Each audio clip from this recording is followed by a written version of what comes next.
ترجمے کے ساتھ یعنی اس کا شارٹ کر کے چھاپا گیا ہے. بعض احناف کے علماء نے بھی چھاپا ہے لیکن اس میں غلطیاں ہیں.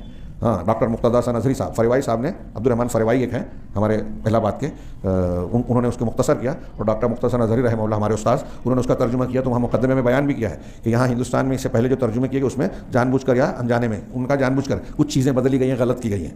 تو اس کی تلخیص ہے, کیا ہے اس کا کتاب کا نام اردو میں کہ راہ حق کی یاد ہے, ہمارے یہاں مارکیٹ میں اویلیبل ہے.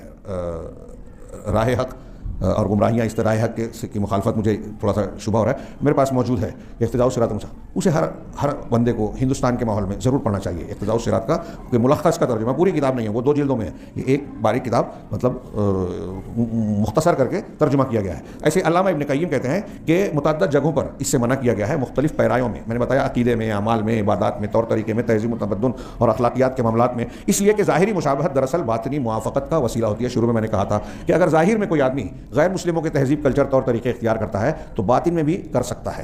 ان کے دین کی ظاہری چیز کو اختیار کرتا ہے, باطنی طور سے بھی اس کو پسند کر سکتا ہے. اور جب وہاں کی ظاہری چیز اختیار کر رہا ہے تو اسلام کی ظاہری چیز کو چھوڑ رہا ہے, تو وہاں کا مذہب بھی اختیار کر کے اسلام کے مذہب کو چھوڑ سکتا ہے. اور یہ اس قسم کا ارتداد ہمارے یہاں آپ کو کسی نہ کسی شکل میں نظر آئے گا. چنانچہ جب ظاہری شکل صورت اور چال ڈھال میں مشابہت ہوتی ہے تو پھر دل بھی دل سے ملنے لگتے ہیں, جیسا کہ نبی اکرم صلی اللہ علیہ وسلم نے فرمایا کہ ہمارا طریقہ کفار کے طریقے کے مخالف ہے. سنن بہقی کی روایت ہے. مزید مسند احمد کے اندر مرفوعاً وارد ہوا ہے کہ رسول اللہ صلی اللہ علیہ وسلم نے فرمایا من تشبہ بقوم فہو منہم, جو کسی قوم سے مشابہت اختیار کرتا ہے وہ انہی میں سے ہے. یہاں انہوں نے ختم کیا. ایک روایت کی طرف اور اشارہ کر دوں, جب اللہ کے رسول ہجرت کر کے مدینہ گئے اور دیکھا کہ وہاں کے لوگ مسلمانوں میں دیکھا کہ وہاں کے پرانے تہوار کچھ چلے آ رہے ہیں, اس کو مناتے ہیں, تو آپ نے کہا کہ اللہ تعالیٰ نے ان 2 تہواروں کے بدلے میں تم کو عید الاضحیٰ اور عید الفطر دیا ہے. بدلے میں دیا ہے کا مطلب کیا کہ اب اس کو چھوڑنا ہے, وہ اختیار نہیں کرنا ہے جاہلی تہوار کو.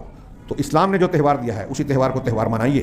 ہاں اسلام نے جو عمل جو عبادت دی ہے اسی کو عبادت اور عمل کے طور پر اختیار کیجیے. اس ثقافت اور اسی لیے یہ جو کہا گیا من تشبہ بقوم فہو منہم, جو کسی قوم کی مشابہت اختیار کرے, تو کچھ لوگ اس پر مذاق اڑاتے ہیں, اس کا رد کرتے ہیں کہ وہ لوگ چلتے ہیں تو ہم نہیں چلیں کیا, وہ سانس لیتے ہیں تو ہم نہیں لیتے کیا. یہ حماقت کی بات ہے. کسی قوم کے مشابہت کا مطلب یہ ہے کہ کسی قوم کی جو چیز اس کی پہچان بنتی ہے. جیسے ہم پگڑی داڑھی ایک خاص قسم کی دیکھ کر جان جاتے ہیں کہ یہ سردار ہے, سکھ ہے. ہاں کچھ چیزیں دیکھ کر سمجھ جاتے ہیں کہ یہ سلیب لٹکائے ہوئے گردن میں تو یہ عیسائی ہے. گلے میں منگل سوتر اور کشکا وغیرہ لگائی ہوئی عورت نظر آتی ہے تو ہم سمجھ جاتے ہیں یہ ہندو عورت ہے. حالانکہ ہمارے یہاں میں نے دیکھا یو پی اور بہار میں بعض مسلمان عورتیں بھی ان کی مشابہت اختیار کرتے ہیں اور وہ کہتے ہیں کہ ہم تو اس کو زینت کی چیز سمجھتے ہیں, نہیں کرنا چاہیے, ان کی پہچان ہے.